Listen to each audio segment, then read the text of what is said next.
Bismillahirrahmanirrahim. Assalamualaikum warahmatullahi wabarakatuh.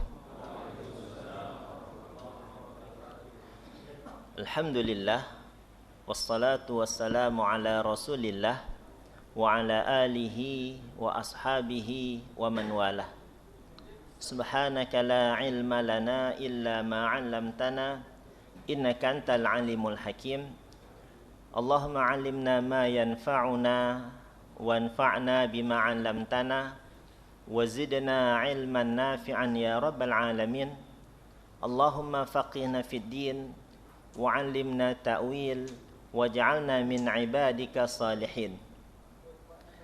Alhamdulillah, hadirin dan hadirat, bapak-bapak, ibu-ibu, para jemaah Masjid Husnul Khatimah yang insyaallah dirahmati Allah Subhanahu wa taala. Kembali kita bersyukur pada Allah, kita baru saja melaksanakan salat maghrib secara berjamaah. Kemudian kita lanjutkan dengan beriktikaf sampai menjelang waktu isya sambil mendengarkan atau mengikuti kajian yang berkaitan dengan ilmu mawaris atau fikih waris. Tema pembahasan kita pada malam hari ini adalah problematika seputar warisan. Problematika seputar warisan. Namun, sebelum kita membahas apa saja problematika seputar warisan, kita ingin menyampaikan dulu apa manfaat kita belajar ilmu waris. Ya, apa manfaat kita belajar ilmu waris? Atau apa urgensinya kita belajar ilmu waris? Yang pertama, ilmu waris mendapatkan porsi yang luar biasa dalam Al-Quran. Ya. Yang pertama, ilmu waris mendapatkan porsi yang luar biasa dalam Al-Quran. Ketika kita melihat Allah Subhanahu wa ta'ala memerintahkan hambanya untuk melakukan salat, Allah cukup berfirman, wa aqimus salah, dirikanlah salat. Adapun tata cara salat, berapa jumlah rakaat salat, itu tidak disebutkan dalam Al-Quran, namun dijelaskan oleh hadis Nabi SAW.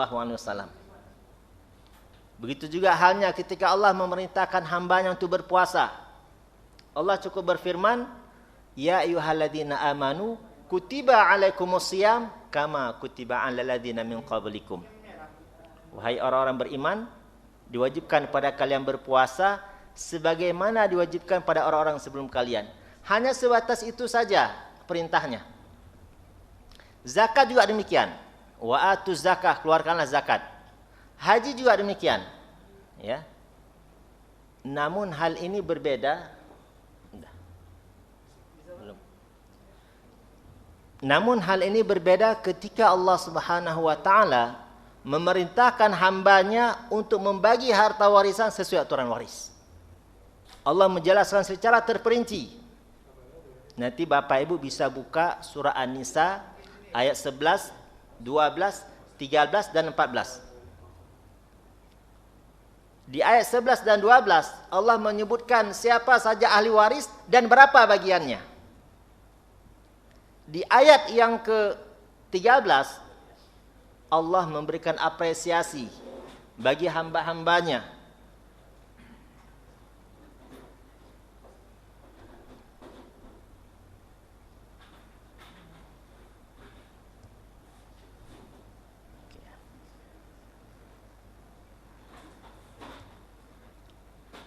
Nah, jadi fikih waris mendapatkan porsi yang luar biasa dalam Al-Quran.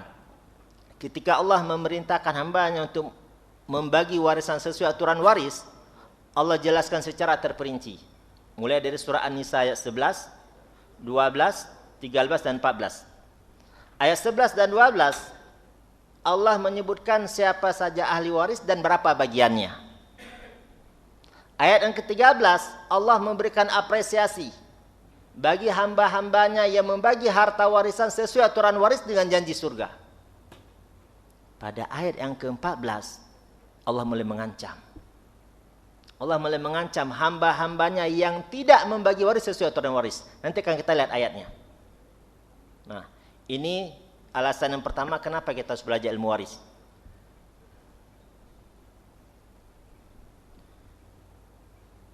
Kemudian yang kedua, ilmu waris merupakan ilmu yang pertama yang akan diangkat dari umat ini. Hal ini disebutkan oleh Nabi SAW dalam hadis riwayat Imam Ibnu Majah ketika beliau berwasiat kepada Abu Hurairah radhiyallahu an. Apa kata Nabi? Ya Abu Hurairah, ta'allamul faraid wa 'allimuha. Wahai Abu Hurairah, belajarlah ilmu faraid, belajarlah ilmu waris dan ajarkanlah kepada manusia. Fa innahu nisful ilm.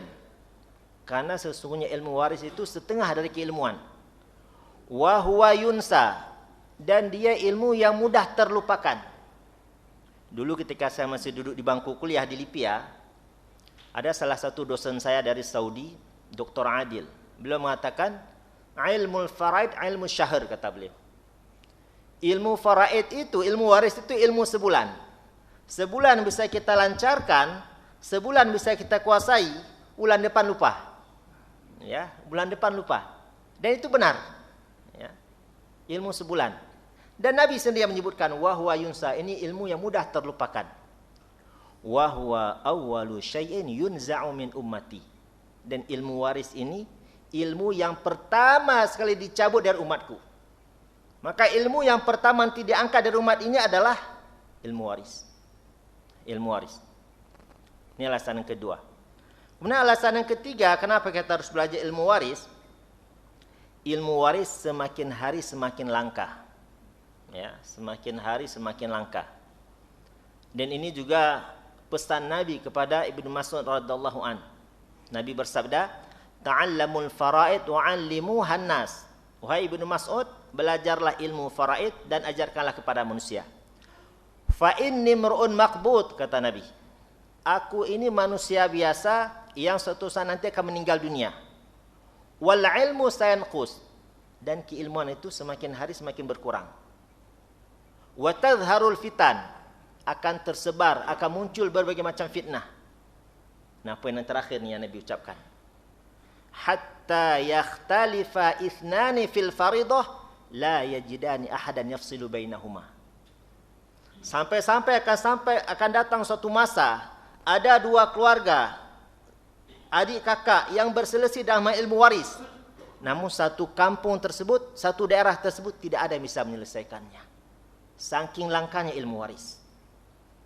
Makanya dengan hadirnya Bapak Ibu di sini, ini salah satu bentuk ikhtiar kita untuk melestarikan ilmu waris. Kemudian yang keempat, kenapa kita harus belajar ilmu waris? Agar kita terbebas dari ancaman Allah Subhanahu wa taala. Allah sebutkan ancamannya di dalam surah An-Nisa ayat 14. Apa kata Allah? Wa may ya'sillaha wa rasulahu, barang siapa durhaka kepada Allah dan Rasulnya, wa yata'adda hududahu, dan melampaui batas. Dalam hal apa? Dalam hal pembagian harta warisan. Karena ayat 11, 12 dan 13 Allah berbicara mengenai waris.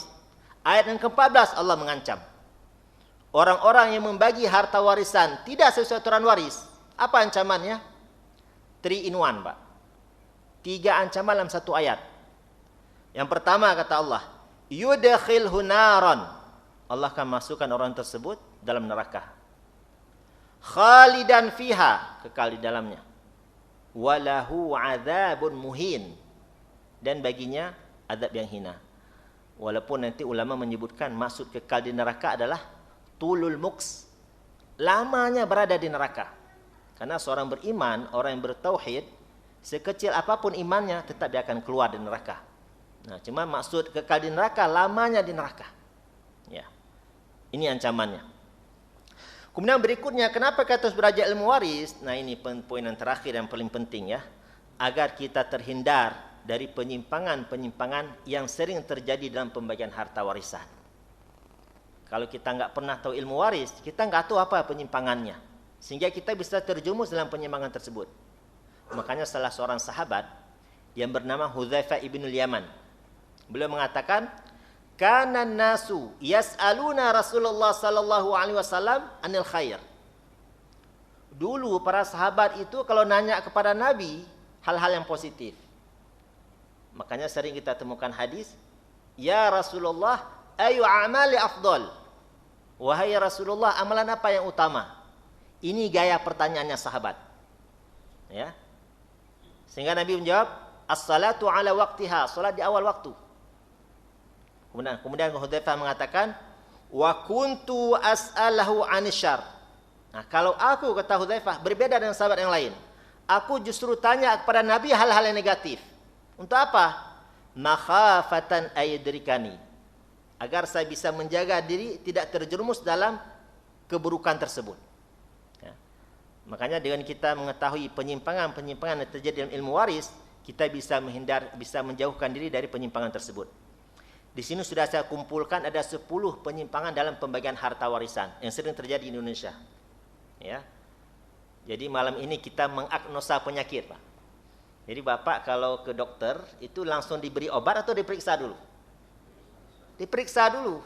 Diperiksa tensinya, diperiksa tekanan gula darahnya dan sebagainya. Kalau Bapak ke dokter langsung dikasih obat, nah hati-hati ini Pak. Ini dokter malpraktek ini. Ya. Begitu juga sebelum kita membahas ilmu waris, apa saja penyimpangan yang sering terjadi dalam pembagian harta warisan. Nanti baru kita sebutkan apa solusinya. Ya, ada 10. Yang pertama adalah menyamakan bagian anak laki-laki dan anak perempuan. Ya, menyamakan bagian anak laki-laki dan anak perempuan. Dalam ilmu waris, anak laki-laki mendapatkan 2 bagian anak perempuan atau 2:1. Pertanyaannya, ketentuan 2:1 ini datang dari hadis Nabi SAW atau ijtihadnya para ulama? Hadis atau ijtihad para ulama? Ini hadis juga. Hadis atau ijtihad para ulama? Bukan hadis, bukan ijtihad. Ya. Jadi Bapak masuk dalam jebakan. Ya. Bukan hadis, bukan ijtihad. Langsung Allah sebutkan dalam Al-Quran. Di awal ayat 11 surah An-Nisa, apa kata Allah? Yusikumullahu fi auladikum lidzakari mithlu hadzal unthayain. Ya. Wahai para bapak, Allah mewasiatkan kepada kalian bahwasanya bagian anak laki-laki 2 bagian anak perempuan. Jadi di dalam Al-Quran ada 3 aturan yang Allah langsung ambil alih.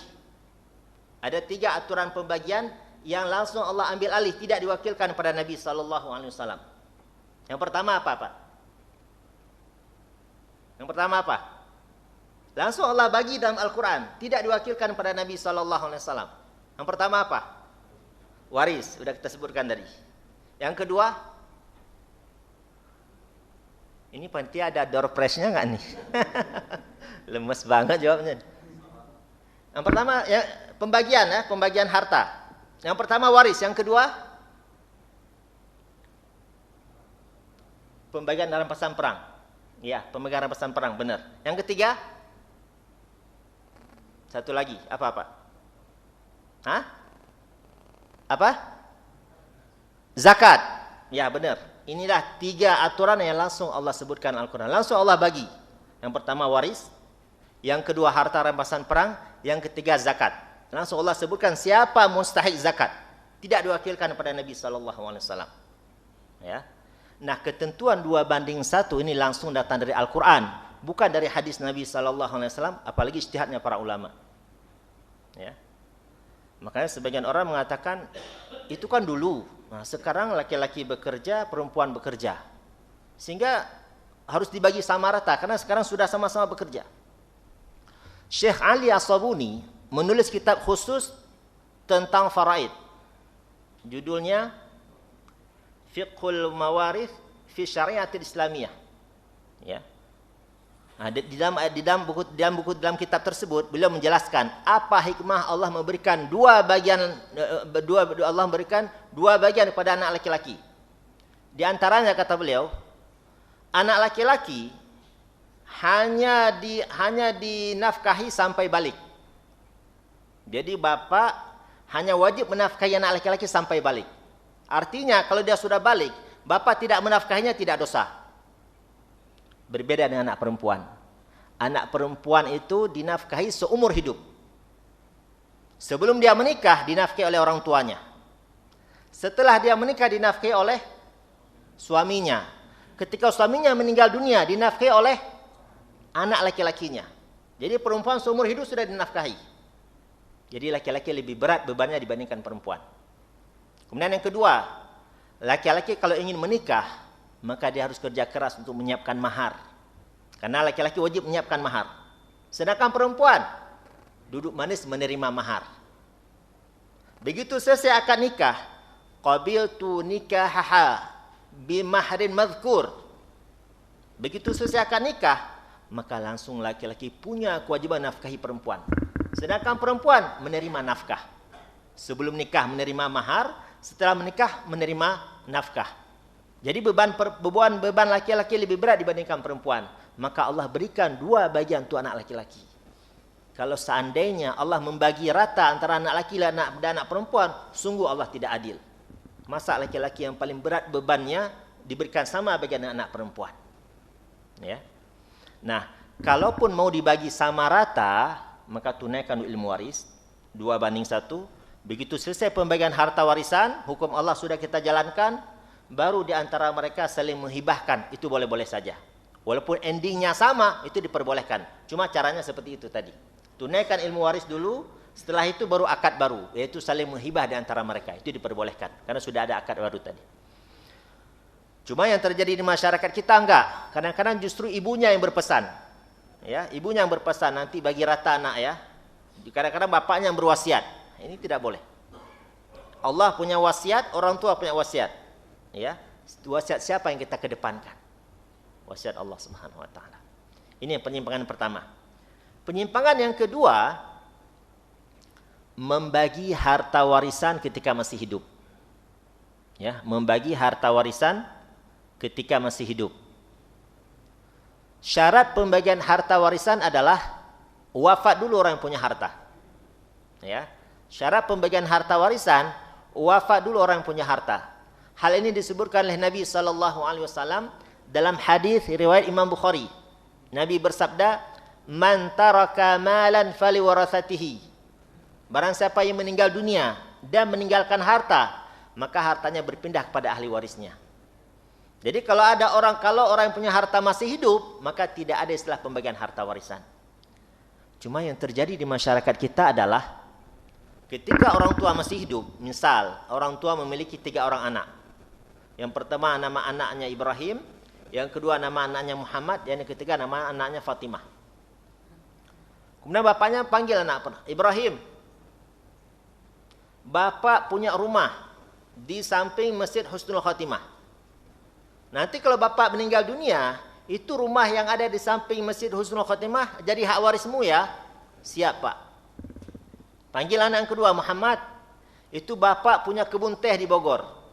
Ya. Nanti kalau bapak meninggal dunia, kebun teh yang ada di Bogor menjadi hak warismu ya. Siap pak. Panggil anak yang ketiga Fatimah. Itu bapak punya villa di puncak. Nanti kalau bapak meninggal dunia, itu villa yang ada di puncak menjadi hak warismu ya. Siap pak. Pertanyaannya, ini akad apa? Kalau kita katakan akad waris, bukan. Karena almarhum masih hidup. Calon almarhum masih hidup. Sehingga bukan warisan. Lantas akad apa? Kalau dikatakan hibah, langsung berpindah ke pemilikannya. Tidak menunggu pemberi tidak menunggu almarhum wafat. Ya. Namun ucapan bapaknya tadi, nanti kalau bapak meninggal dunia, itu menjadi hak warismu ya. Ya, berarti bukan hibah, karena hibah itu langsung berpindah ke pemilikannya. Itu konsekuensi dari hibah. Lantas akad apa? Wasiat. Benar, akad wasiat. Akan tetapi orang yang masuk daftar ahli waris tidak boleh menerima wasiat. Ya. Orang yang masuk daftar ahli waris, anak, orang tua tidak boleh mendapatkan harta di jalur wasiat. Hal ini disebutkan oleh Nabi SAW dalam hadis riwayat Imam Abu Dawud. Nabi bersabda, "Innallaha a'ta kulli dzi haqqin haqqahu, fala wasiyata lil waris." Allah telah berikan setiap ahli waris bagiannya masing-masing. Fala wasiyata lil waris. maka ahli waris tidak boleh mendapatkan harta dengan cara wasiat. Ya. Lantas akad apa? Nggak jelas akad apa. Makanya kita masukin dalam penyimpangan dalam pembagian harta warisan. Ya, nggak jelas akad apa. Ya. Kemudian berikutnya kasus hibah waris. Ya, kasus hibah waris. Tadi seseorang memiliki 3 orang anak. Yang pertama siapa namanya, Pak? Ibrahim, ya, jangan lupa nih. Karena akan kita sebut terus nih. Yang kedua Muhammad. Yang ketiga Fatimah apa Muhaimin? Fatimah, ya. Fatimah, ya. Kasus hibah waris seperti ini. Ibrahim sudah menikah. Kemudian dipanggil sama bapaknya, "Nak, engkau sudah menikah, silahkan tempati rumah bapak yang ada di samping Masjid Husnul Khotimah." Oh, siap, Pak. Nah, ucapan orang tua, silahkan tempati rumah bapak yang ada di samping Masjid Husnul Khotimah, ini harus diperjelas. Maksudnya apa, Pak? Dipinjamkan atau dihibahkan? Karena ini konsekuensinya berbeda. Oh enggak, saya pinjamkan. Nah, kalau dipinjamkan, nanti ketika bapaknya meninggal dunia, maka rumah yang ada di samping Masjid Husnul Khotimah bagian dari harta warisan. Tapi kalau bapaknya mengatakan, oh enggak, saya hibahkan kepada engkau kan sudah menikah, enggak usah ngontrak, ini silahkan tempati rumah ini, bapak hibahkan kepada engkau.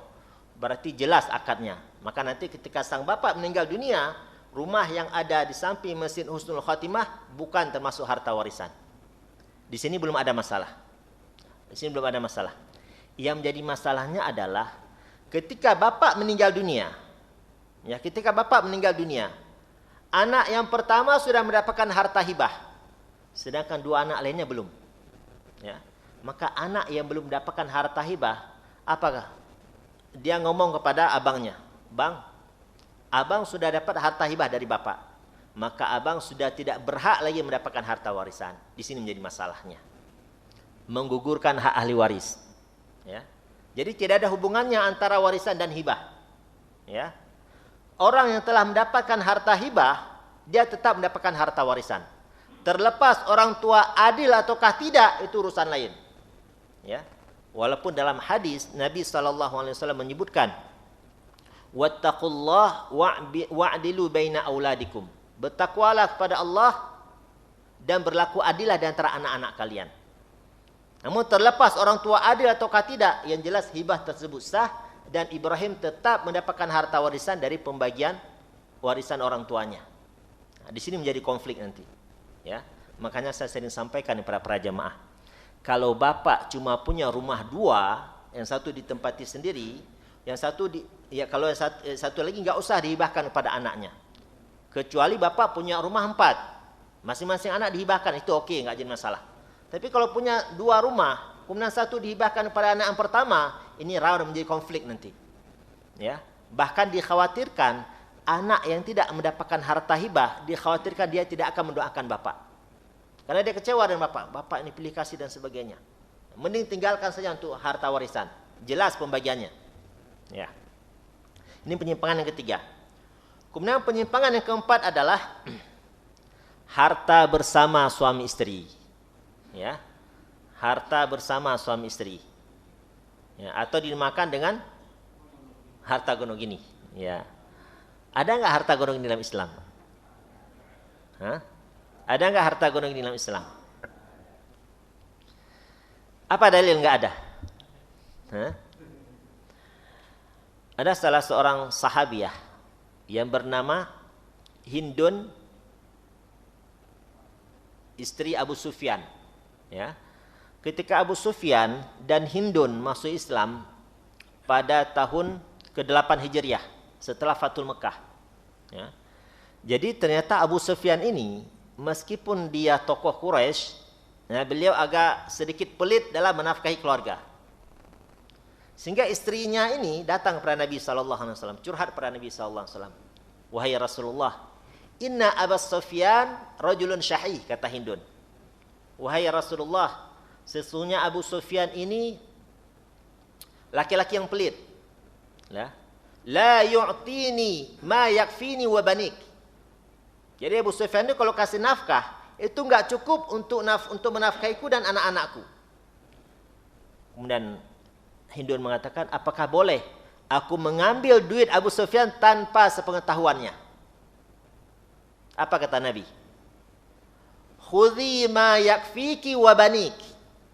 Silahkan ambil yang sekiranya mencukupi nafkahmu dan anakmu. Tidak boleh lebih. Ini menunjukkan bahwasanya harta suami, harta istri, harta istri. Ya. Berbeda dengan teori yang beredar di masyarakat.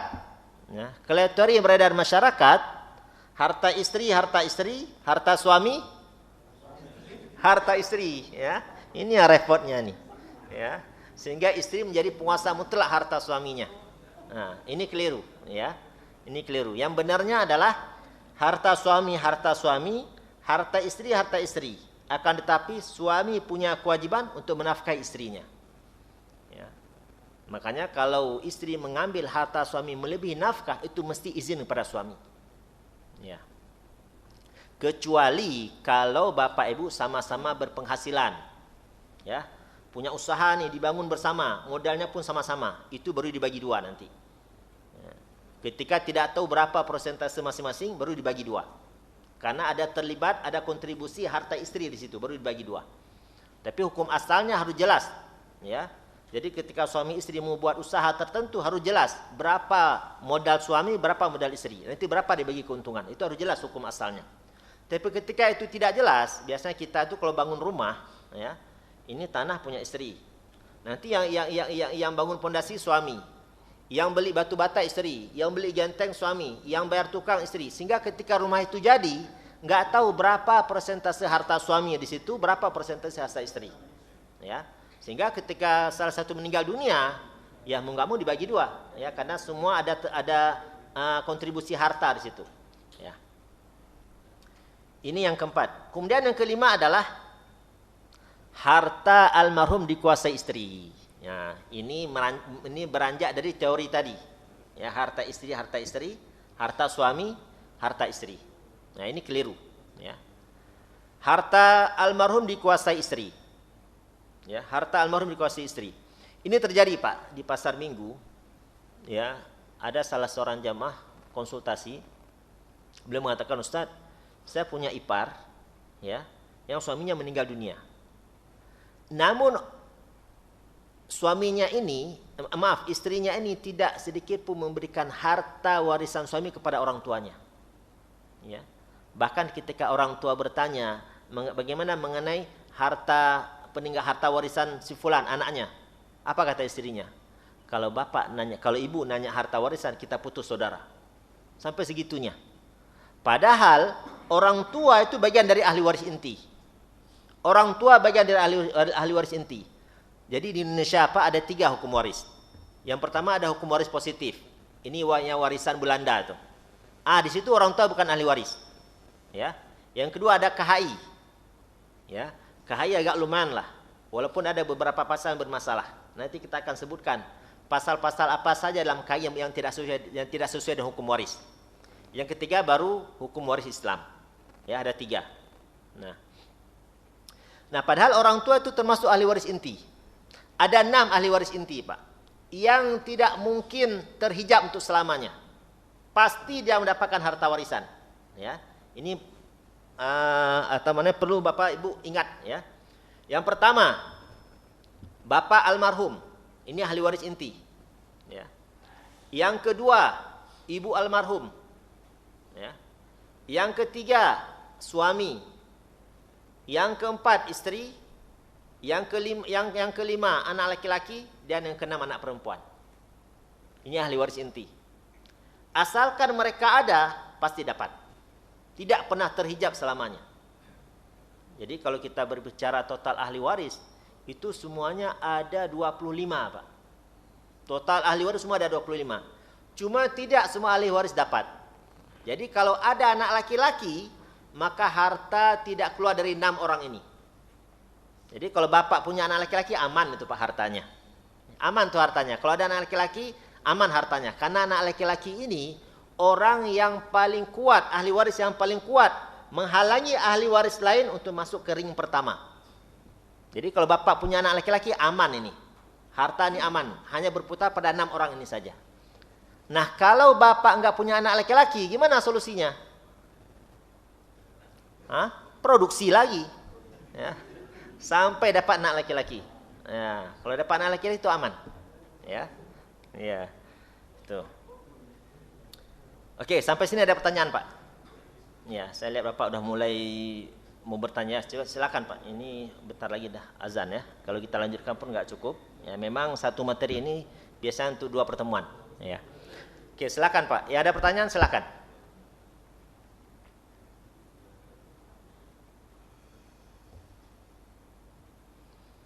Ya, silakan, Pak. Oke, baik. Ada orang meninggal dunia, ya. Orang tua masih ada? Masih. Oke. Anak-anaknya masih ada? Oke. Enggak, berarti ketika dia meninggal dunia punya 1 anak perempuan, ya kan? Kemudian punya orang tua, bapak. Nah, maka setengah dari harta orang tersebut menjadi milik anak perempuan, setengahnya lagi sisanya menjadi milik bapaknya. Ya. Berbeda halnya dengan orang yang meninggal dunia, tidak punya ahli waris ke atas dan tidak punya ahli waris ke bawah. Nah, orang seperti ini disebutkan dalam Al-Quran dengan nama apa, Pak? Apa, Pak? Orang yang meninggal dunia tidak punya ahli waris ke atas dan tidak punya ahli waris ke bawah. Apa namanya? Kalalah. Kalalah. Itu disebut dalam Al-Quran. Jadi kalalah itu orang yang meninggal dunia tidak punya ahli waris ke atas, orang tua, nenek nggak punya, dan tidak punya ahli waris ke bawah. Maka hartanya mengalir ke siapa? Mengalir ke saudara-saudaranya.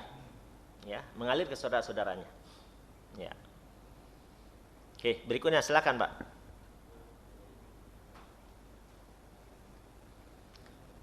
Ini tumben jamaah di sini diam kalau gajian waris. Ya, saya biasa kalau tempat lain itu nggak cukup waktu untuk bertanya.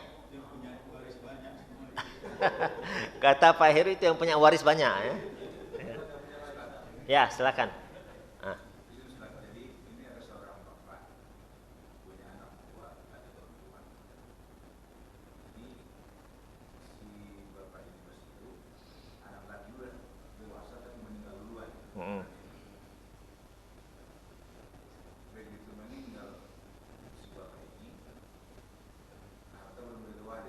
Ya.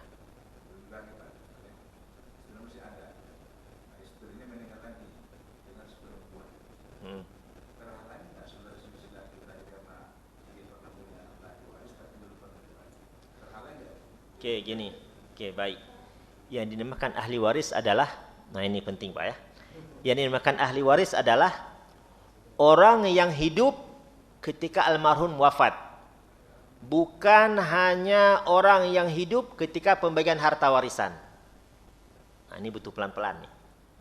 Ya.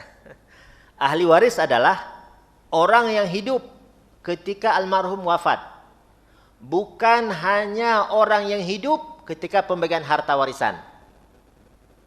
Masih bingung? Kita berikan contoh biar jelas. Tahun 2020, seorang bapak meninggal dunia, meninggalkan 5 orang anak, laki-laki semua. Ya, ada seseorang meninggal dunia tahun 2020, meninggalkan ahli warisnya 5 orang anak laki-laki semua. Masuk tahun 2021, harta warisan tidak langsung dibagi, ditunda pembagiannya, ya, sampai meninggal anak yang pertama. Ya, masuk tahun 2022, harta warisan juga belum dibagi, ditunda pembagiannya sampai wafat anak yang kedua. Ya. Masuk tahun 2023, sama, harta warisan belum dibagi waris, ditunda pembagiannya sampai meninggal anak yang ketiga. Hah? Begitu masuk tahun 2024, baru mulai berbicara mengenai pembagian harta warisan. Pertanyaannya, berapa orang ahli warisnya? 5 atau 2? 5, berarti Bapak udah paham teorinya. Ya. Ahli warisnya tetap 5. Ya. Wafatnya 3 orang ini itu tidak menggugurkan hak warisnya. Ya. wafat 3 orang ini tidak menggugurkan hak warisnya. Kenapa?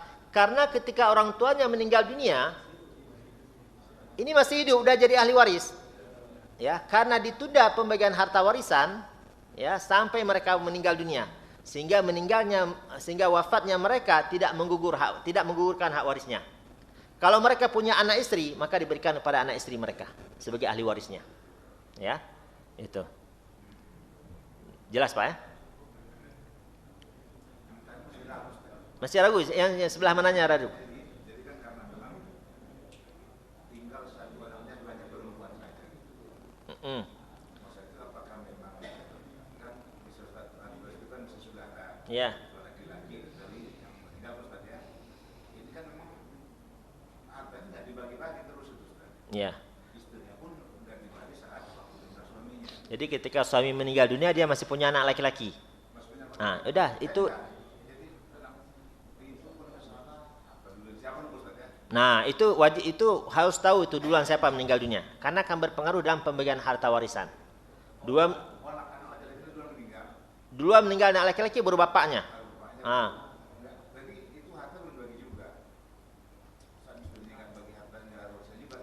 Gini, ketika bapaknya meninggal dunia, berapa anaknya yang hidup? Yang perempuan 1. Oke. Nah, nggak lama meninggal istrinya. Ya. Terus?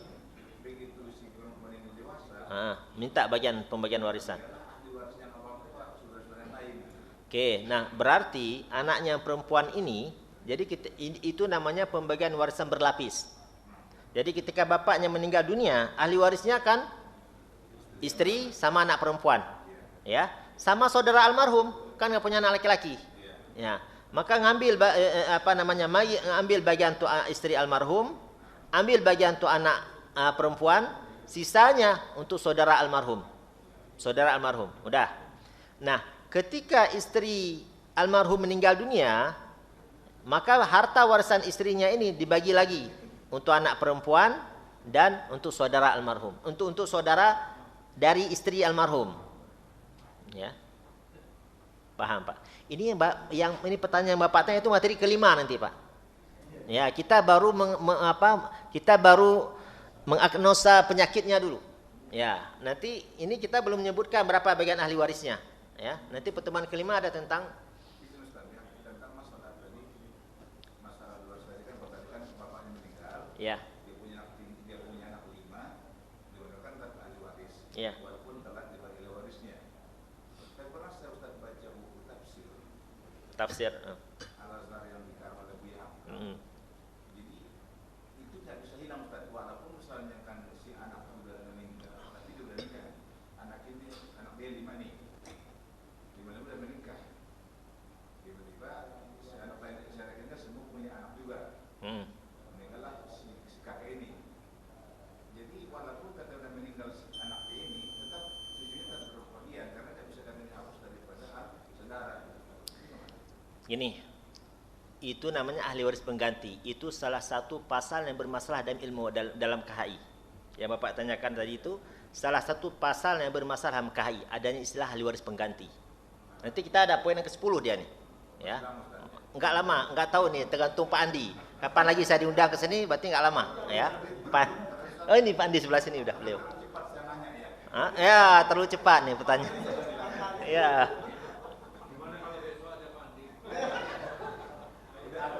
Ya, Dazan dulu ya. Oke, baik. Ya, Bapak tuh cepat nanya-nanya.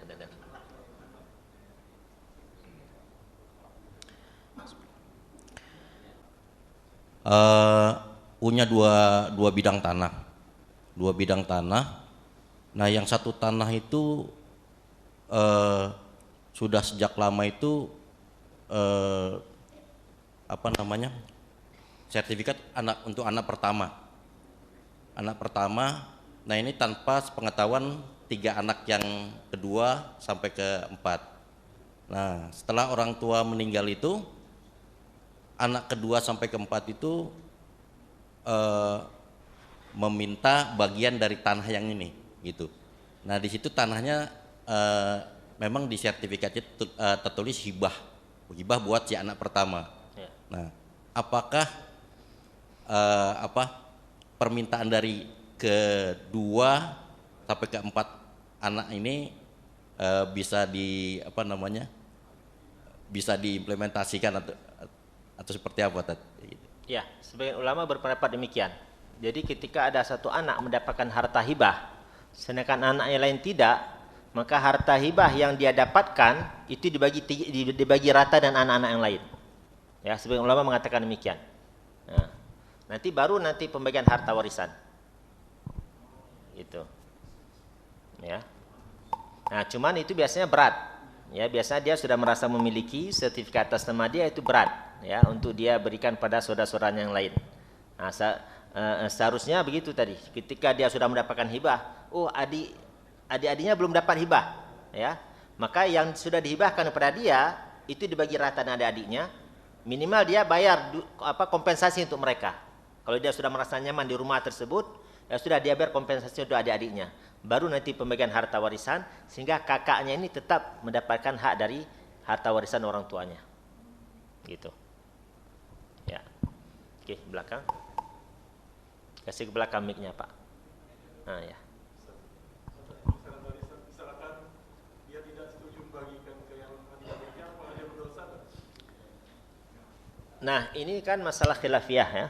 Nah, dosa wallahu alam, tapi kalau dibawa ke pengadilan itu nggak bisa. Karena di sertifikat sudah atas nama dia. Ya, sudah atas nama hibah dia, ya. Itu. Nanti yang dosa orang tuanya, kenapa tidak berlaku adil kepada anak-anaknya? Ya, karena menyisihi hadis Nabi sallallahu alaihi wasallam tadi. Ya. Ya, silakan, Pak. Oke, Pak. Ya. Terima kasih. Ini ada suatu keluarga suami istri, beliaunya itu mempunyai anak banyak, Pak. Jadi selisih antara kakak sama adiknya itu bisa 20 tahun. Nah, pada suatu ketika orang tuanya yang laki itu meninggal. Dia memberi wasiat bahwa ada sebagian hartanya itu untuk biaya anak-anaknya yang masih kecil waktu itu belum balik sama sekali, mungkin di bawah 5 tahun. Oh, ini berwasiat ini untuk anak yang katakanlah 3 anak yang umurnya masih di bawah umur, dengan asumsi bahwa untuk biaya hidup sama untuk pendidikan. Nah, itu kan tadi dikatakan bahwa tidak bisa wasiat itu ahli waris. Nah, ini gimana, Ya. Ustaz? Itu bukan wasiat, itu hibah, cuma tidak langsung diserahkan. Ya, misalnya ada duit nih, ini ada duit 100 juta. Ini sudah jadi milik, ini ya untuk biaya pendidikan anak yang terakhir tuh. Ini bukan wasiat tapi hibah, karena ketika dia masih hidup. Cuma tidak langsung diserahkan karena itu masih safi. Ya, gak mungkin anak SD diserahkan 100 juta. Ya. Nah, itu bukan wasiat. Nah, karena itu sudah disiapkan uangnya. Ya. Sudah dihibahkan cuma tidak langsung diserahkan kepada anak tersebut. Itu nggak jadi masalah. Jadi sah ya sebagai sah. itu. Jadi Ya. memang ada, itu udah karena katakanlah diuangkan itu sudah dewasa, dan waktu dewasa ya sudah pada mampu ya. Dia ada ini, itu jadi waris saja gitu. Tapi secara syariah sah ya, walaupun mungkin diuangkan kepada anak yang kecil tadi sudah pada dewasa, pada sudah cukup ekonominya. Sah. Nah, jadi begini, misalnya orang punya 2 orang anak, jaraknya terlalu jauh, ya, misalnya 15 tahun, ya. Nah, anak yang pertama kan sudah mendapatkan pendidikan yang bagus, ya. Nah, karena bapaknya khawatir kalau saya meninggal dunia, takutnya nggak selesai ini anak yang terakhir ini pendidikannya, maka dia langsung siapkan uangnya. Ini untuk biaya pendidikan adikmu ya, sisanya baru harta warisan nanti. Artinya yang disiapkan untuk adiknya itu sudah jadi harta hibah. Cuma tidak langsung diserahkan kepada adiknya, tapi dipegang oleh orang tuanya. Kalau orang tuanya meninggal dunia, maka dipegang oleh kakaknya untuk biaya pendidikan anak tersebut. Itu boleh. Bukan termasuk harta wasiat itu. Ya. Oke, sama-sama. Ya, silakan, Pak. Assalamualaikum warahmatullahi wabarakatuh. Waalaikumsalam warahmatullahi wabarakatuh. Pak Ustaz, saya mau nanya, itu ada poin 2, membagi harta warisan ketika masih hidup. Ya. Dengan ini kan ada 2 kategori, ada yang membagi sebagai waris, juga ada hibah. Nah, hibah ini ada ketentuan nggak sih, kita misalnya punya harta 5 yang boleh dibagi berbentuk hibah itu, boleh hibah semua atau memang ada setengahnya atau seperti apa? Oke, baik. Itu satu.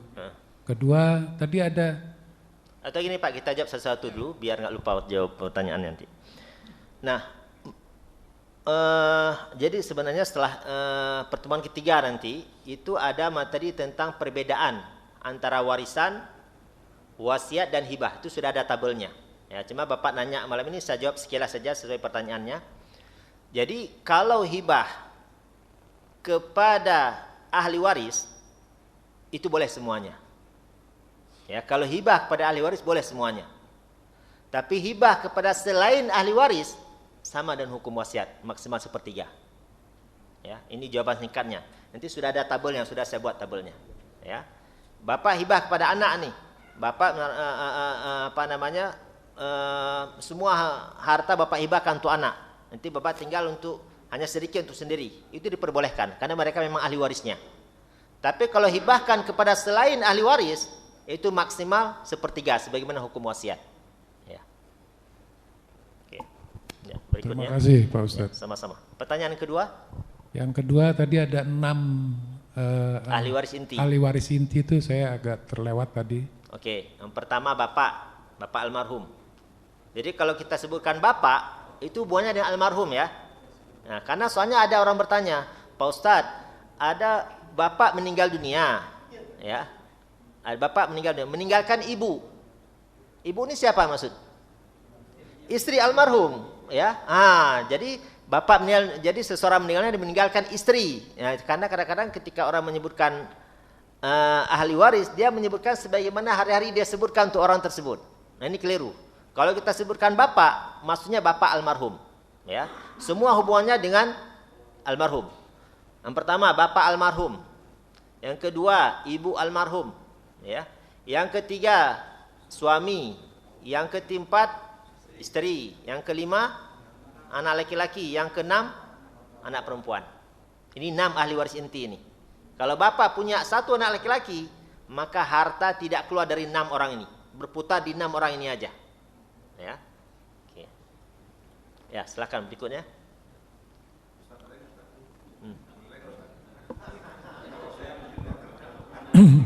Nanti kita ke belakang, nanti ke depan lagi, Pak. Ya. Silakan, Pak. Assalamualaikum. Waalaikumsalam warahmatullahi wabarakatuh.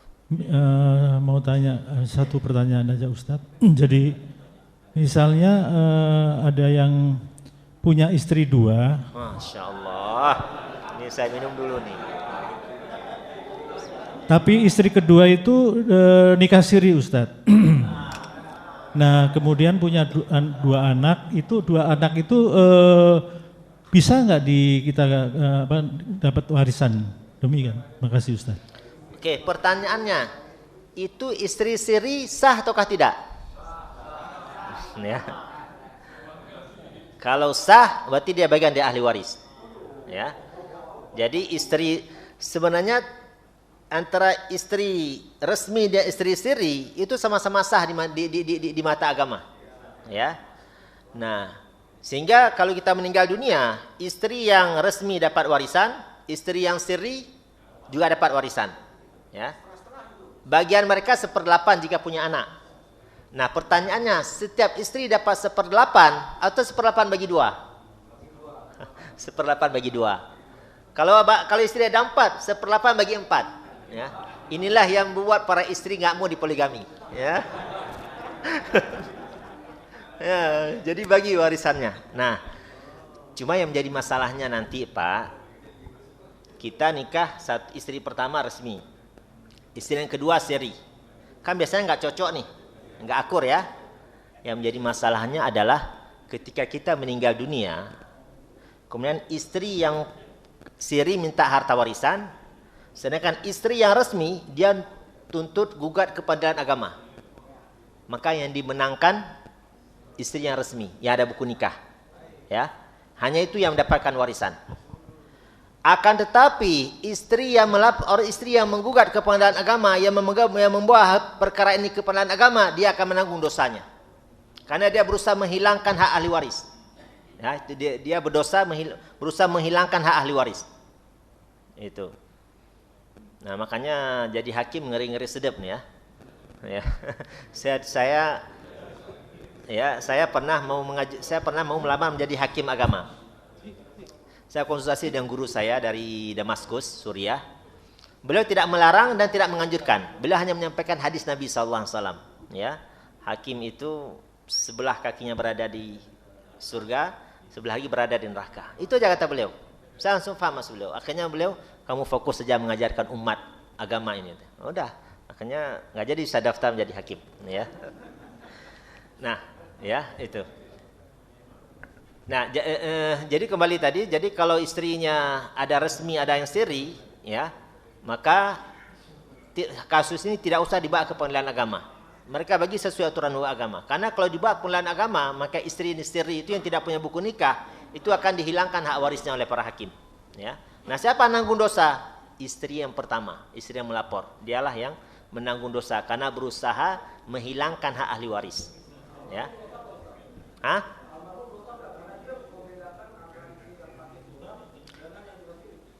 Enggak gini. Jadi negara kita tidak melarang poligami, tapi semi melarang, ya.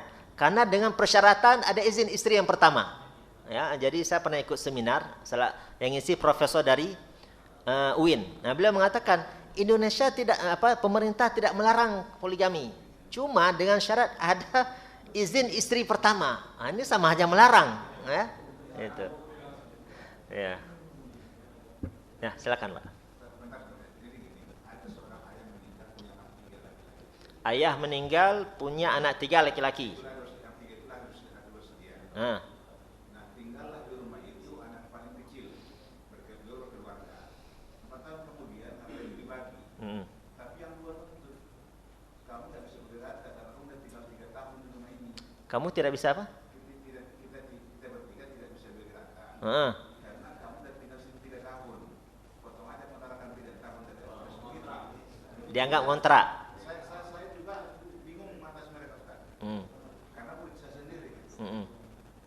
Kira-kira salah nggak itu yang 2 tadi yang bilang kayak? Benar, yang 2 tadi benar. Karena ketika bapaknya meninggal dunia itu rumah sudah milik 2 orang ini juga. Yang mau tinggal situ berarti kontrak. Nah, itu yang dituntut yang ini. Nah. Jadi kalau belum ini harga 3 miliar, berarti kamu sama 1 miliar bagian. Nah, iya, benar begitu. Karena ketika suami bapaknya meninggal dunia, itu rumah kan dimiliki oleh 3 orang, ya. Nah, berarti dia meninggal situ dianggap ngontrak. Dia tinggal di situ berapa tahun? 3 tahun misalnya, dianggap dia ngontrak di situ, ya. Itu. Karena memang gue putus tanah itu sama adanya ini. Iya. Yang gue ini kembar, yang paling kecil enggak. Iya. Kembar itu nuntut Ya, aturan. Cuma kita jual, tapi kamu nggak bisa sepertiga dari. Karena udah tinggal di situ, iya. Benar, karena itu sudah milik 2 orang yang ya saudaranya yang lain. Ya, jadi semenjak bapaknya meninggal dunia, maka Nabi mengatakan man taraka malan fali warathatihi. Barang siapa yang meninggal dunia, maka harta tersebut berpindah menjadi milik ahli warisnya. Kecuali dia minta izin dari awal, "Bang, ini rumah saya tempati ya, sambil nunggu pemegang harta warisan." "Oh ya, silahkan." Udah, berarti tidak ada tidak dianggap nyewa di situ. Itu.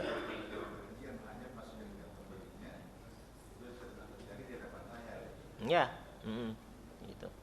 Karena dianggap ngontrak dari situ. Ya, ya. Oke, ya. Silakan. Oh, udah ya. Oke. Ada yang mau nanya Pak? Udah, oke. Nantilah kapan waktu ini nanya Pak Andi nanti ya. Oke, baik, alhamdulillah para bapak yang dirahmati Allah Subhanahu wa taala. Ini kita baru menyebutkan 5 penyakitnya. Masih ada 5 lagi, ya. Nanti setelah selesai penyakitnya baru kita sebutkan apa solusinya, ya.